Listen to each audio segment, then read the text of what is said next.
Hola amigos, bienvenidos a Ariose Comics. Aquí les traigo el crossover de Marvel DC, Spider-Man Superman, con guión de Brad Meltzer y arte de Pepe Larraz. Aquí está la lista de reproducción, espero que les guste. La historia comienza con Spider-Man y Superman, tirados en el suelo. Spider-Man, aturdido, pregunta quién es el tipo calvo que los atacó. Superman le responde que su nombre es Luthor, Lex Luthor. Spider-Man comenta que es un nombre bastante ridículo. Superman menciona a Otto Octavius, lo que deja a Spider-Man sin argumentos. Tartamudeando, admite que sí, que cuando Superman lo dice así, el punto queda claro, aunque añade que a nadie le gustan los sabelotodos. Superman ignora el comentario y le dice que hay algo más urgente que ese intercambio. Necesitan salir de ahí cuanto antes. Spider-Man pregunta qué fue lo que los golpeó. Superman responde con dificultad que fue magia, o kriptonita, probablemente ambas. Spider-Man no sabe qué es la kriptonita, así que la compara con el adamantium. Superman le devuelve la pregunta con otra, preguntando si el adamantium puede matarlo, a lo que Spider-Man responde que en las manos correctas, sí. Supongo que se refiere a Wolverine. Superman dirige su vista de rayos X hacia el cinturón de Spider-Man. Dice que entiende los cartuchos de telaraña, pero que no comprende por qué hay un viejo reloj de pulsera entre el equipo. Spider-Man reacciona de inmediato y exige saber si lo está radiografiando. Le grita que no quiere que lo haga. Superman explica que necesita asegurarse de que no haya kriptonita escondida en el cinturón utilitario. Spider-Man responde indignado, preguntando qué clase de lunático escondería kriptonita dentro de su cinturón. La respuesta es obvia: Batman. Ambos se ponen de pie. Superman examina el lugar donde los han encerrado y admite que no puede ver a través de lo que sea que los rodea, ya que el material de esa prisión bloquea incluso sus poderes. Spider-Man comenta que tampoco puede adherirse a la superficie, y añade que la ausencia de su sentido arácnido hace que la situación sea aún más inquietante. Superman emite un sonido de malestar, y Spider-Man le pregunta si de verdad se encuentra bien. Superman insiste en que estará bien, y que toda prisión, por resistente que sea, tiene siempre un punto débil. Spider-Man lo mira, señalando que Superman es, sin duda, el mejor, dando discursos para levantar el ánimo. Superman responde que es gracioso, y Spider-Man añade que no todos pueden salir adelante solo con su apariencia. Superman ríe levemente y le dice que eso también le ha hecho gracia. Spider-Man se queda sin palabras y concluye que él es un público muy fácil de complacer. Luego recorre con la mirada la caverna o habitación que los rodea, preguntándose hasta dónde se extiende aquel espacio. De pronto, un retumbo irrumpe en el silencio. Superman lo percibe de inmediato y le advierte a Spider-Man, pero este responde que no escucha nada. El sonido se intensifica con un crujido sordo, mientras un agujero se abre en una de las paredes. Finalmente, una calabaza de Green Goblin cae dentro de la cueva y se abre, revelando en su interior un material que emite una luz verde. Superman emite un quejido, y Spider-Man comprende de inmediato que eso es el adamantium de DC, o sea, la kriptonita, y lanza su telaraña para cubrirla. Sin embargo, Superman le advierte que las telarañas no servirán de nada, puesto que lo que lo afecta es la radiación. Con esfuerzo, le pide a Spider-Man que no pierda tiempo preocupándose por él y que salga de allí antes de que Luthor haga algo. De pronto, el techo comienza a derrumbarse. Spider-Man reacciona gritando: ¡Santos compactadores de basura! ¡Chum! Superman no entiende qué tiene que ver eso con un compactador de basura. Spider-Man aclara de inmediato que la referencia es de Star Wars, y le pregunta si en su lugar de origen tienen cines. Superman admite que estaba bromeando, ya que Smallville también tiene cines, y aprovecha para señalar que él también sabe contar buenos chistes. Como comentario, en la película de la Guerra de las Galaxias, episodio 4, de 1977, vemos la icónica escena en el mítico compactador de basura de la Estrella de la Muerte. Un Dianoga acecha a Luke y está a punto de ahogarlo, pero lo libera para huir, cuando presiente que las paredes del compactador de basura van a triturarlos a todos. Y el chum es una pasta de carne procesada, de muy baja calidad, del mismo universo. Spider-Man le responde diciéndole que su gracia no tiene ninguna gracia. Pero de inmediato su tono cambia, puesto que nota algo inquietante en Superman, y le advierte, con creciente preocupación, que se está poniendo verde, aunque no de la forma en que Bruce Banner lo haría para ayudarles a sostener la montaña. De pronto, una voz robótica anuncia que los niveles de kriptonita están al 72% del objetivo. Spider-Man no entiende de qué meta se habla. Superman responde que Luthor y Green Goblin están quitándole sus poderes para poder aplastarlos a ambos. Le pide nuevamente que se vaya, porque la gente que está ahí afuera lo necesita. Spider-Man le responde que la gente también lo necesita a él, por lo que le pide que se tome su tiempo y recupere el aliento. Él sostendrá el techo. Superman advierte que eso es exactamente lo que sus enemigos buscan. Su objetivo es agotarlo. Spider-Man continúa esforzándose y responde que entonces la broma recae sobre ellos, y exclama: «Fuerzas imparables con nombres aliterativos y peinados horribles. Conoced al objeto inamovible». Pero, aunque se esfuerza al máximo, su cuerpo comienza a ceder. Superman comenta que el techo se ve muy pesado, y Spider-Man le responde que sí, que pesa una barbaridad, mientras que la voz anuncia que han llegado a un 78%.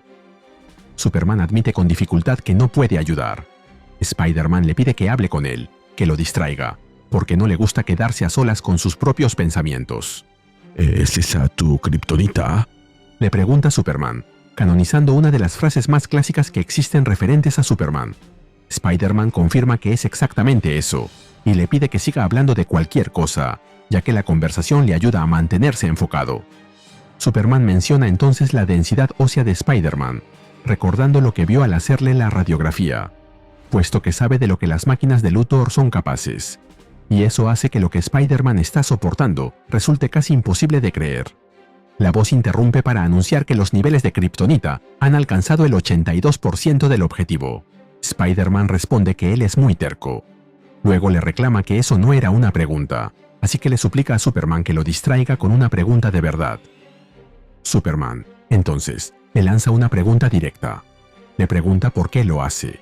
Spider-Man se queda descolocado ante la pregunta y le pide que se la repita. Superman lo hace. Se refiere a toda esa lucha, a lo de proteger a los demás. Le recuerda que cuando le pidió a Spider-Man que se marchara, él ni siquiera tuvo que pensar en ello para rechazarla. Así que le repite la pregunta, esta vez más despacio. ¿Por qué lo hace? Spider-Man se queda un momento en silencio y luego le responde que actúa movido por la culpa. Esa es su verdad. Él hace lo que hace porque se siente culpable. La voz interrumpe para anunciar que los niveles de kriptonita han alcanzado el 88%. Pero Spider-Man continúa hablando y reconoce que las cosas malas siempre sucederán, ya que eso forma parte de la vida. Pero cuando esas cosas malas son las que él podría detener, la situación cambia por completo, puesto que si no las detiene, entonces es culpa suya cuando éstas suceden. Apenas termina la frase, reconoce que ya no puede aguantar más y le pide disculpas a Superman. Pero ahora Superman está junto a él, sosteniendo el techo también. Spider-Man le pregunta cómo lo está haciendo, y Superman le responde, lanzándole una mirada de gato con botas, para luego preguntarle si esa es la razón por la que lleva ese reloj de pulsera en el cinturón. Spider-Man responde con fastidio, y Superman confiesa que estaba seguro de que ese reloj tenía algo que ver con eso. Spider-Man lo interrumpe y le pide que olvide lo del reloj, porque lo que importa es el lugar donde se encuentran, ya que esa cueva no es una cueva. Mientras algo negro empieza a trepar por su pierna, y al mismo tiempo se anuncia que los niveles de kriptonita han alcanzado el 94% del objetivo. Spider-Man le dice a Superman que la sustancia negra que invade sus cuerpos es la explicación de por qué su sentido arácnido no llegó a activarse. Como comentario, el simbionte de Venom no activa el sentido arácnido de Peter debido a que ambos han estado unidos, al menos una vez. Y al parecer, este no lo considera algo ajeno, sino parte de sí mismo. Pero no puede decir más, ya que ambos se ven envueltos en una explosión de luz y energía. Imágenes de las vidas de ambos recorren sus mentes. Imágenes de sus orígenes, sus seres queridos, sus alegrías y sus tragedias. Gwen, Mary Jane, Lois, los Kent, la tía May y el tío Ben, J. Jonah Jameson, Supergirl y Crypto, además de lugares emblemáticos como el Daily Bugle, el Daily Planet y la Fortaleza de la Soledad. Ambos se llaman mutuamente, mientras la voz que sale de la calabaza anuncia que se ha alcanzado el 96% del objetivo. La luz se disipa, y la voz anuncia que están a poco de llegar al final. Spider-Man busca a Superman, preguntándole si lo oyó, pero no obtiene respuesta. La desesperación crece, hasta que divisa su cuerpo tendido en el suelo, con la sustancia negra apoderándose de él. Spider-Man se lanza a intentar ayudarlo, pidiéndole que diga algo, pero Superman solo se retuerce de dolor, mientras la voz informa que el avance ya es del 99%. Spider-Man entonces lo entiende. Luthor y Green Goblin consiguieron, de algún modo, amplificar a Venom. Ahí vemos a ambos de nuevo en la superficie, con los más emblemáticos villanos de ambos superhéroes, mirando con emoción cómo Super Venom, porque decirle Venom Man sería un pecado imperdonable, se arroja sobre Spider-Man, intentando acabar con él. El simbionte se ha apoderado del cuerpo de Superman y lo controla, al parecer, gracias a la calabaza que lleva impregnada en su espalda. No mencionaré a todos los villanos que se ven aquí, pero aparte de Luthor y Green Goblin, vemos a Doomsday junto a Rhino, a Brainiac junto a Doctor Octopus y a Deathstroke junto a Kraven the Hunter.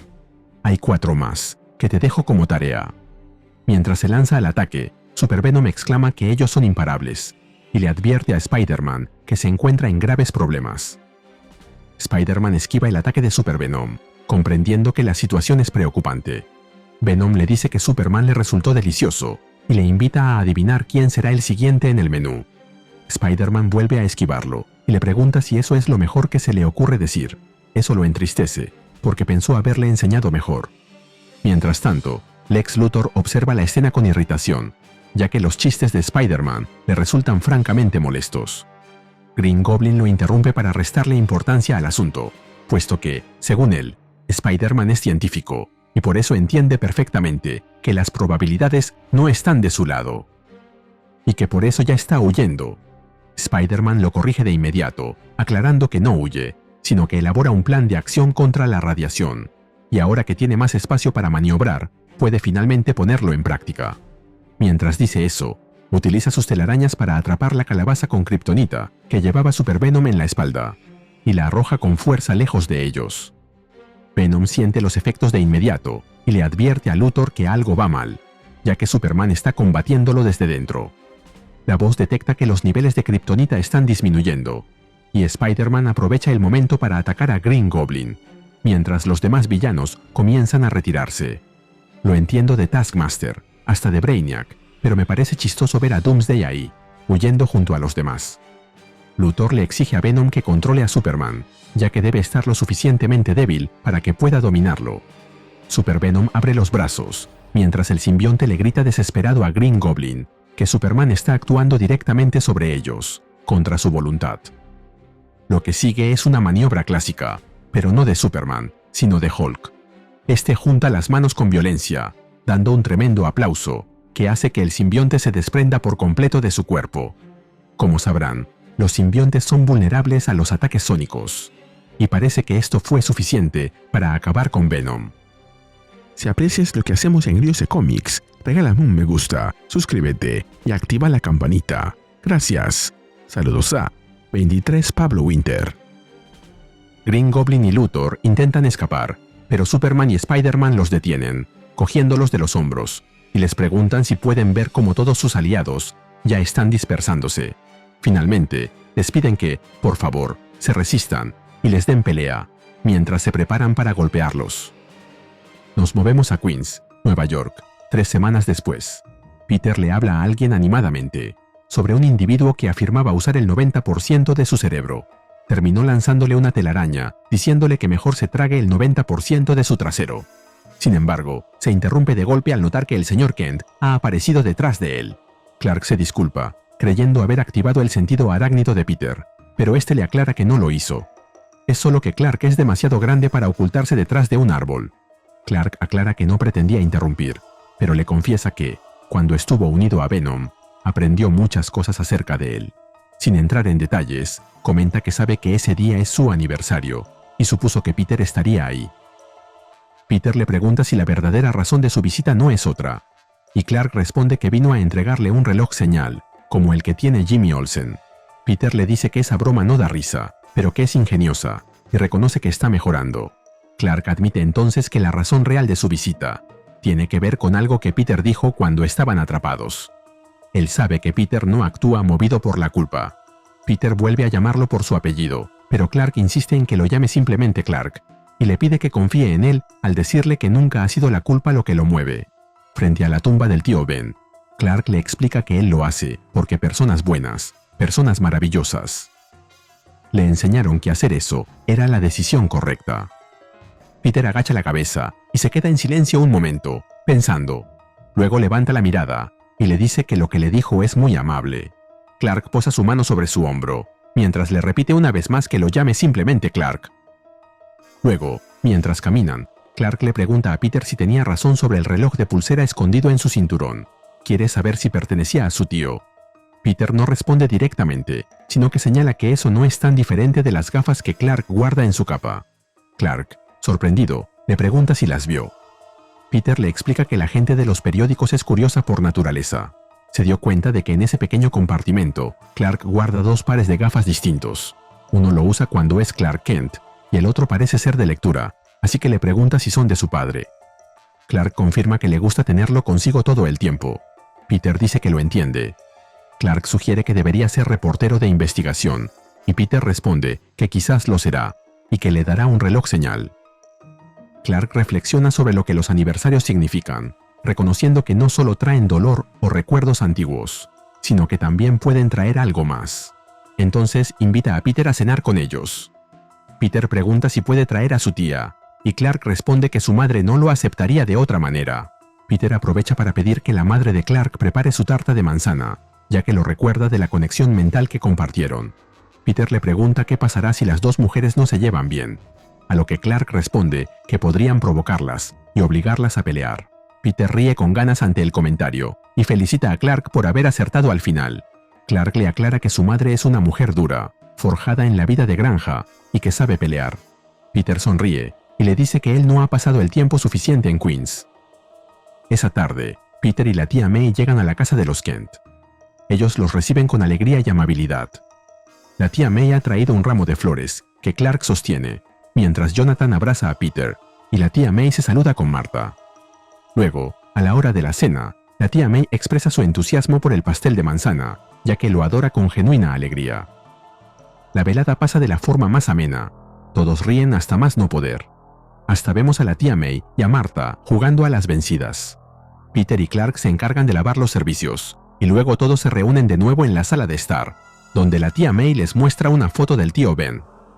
Jonathan comenta que se le ve un buen hombre, y añade que habrían sido amigos.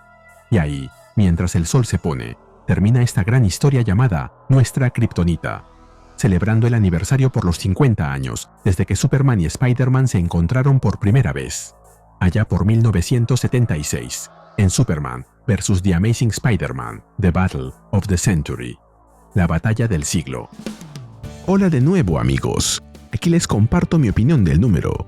La verdad, mientras más lo pienso, más siento que este número es justo ese tipo de crossover que vive más por lo que te hace sentir que por lo que pasa. O sea, sí hay acción, sí hay amenaza, pero lo que más se queda contigo es cómo entienden Brad Meltzer y Pepe Larraz a Spider-Man y Superman. Es el clásico y últimamente subvalorado Hope Core, esa vibra de esperanza pura que te deja con una sonrisa medio tonta. Y sí, la verdad, algo de eso tiene, pero no de una forma que te aburra o te haga soltar una mueca de fastidio.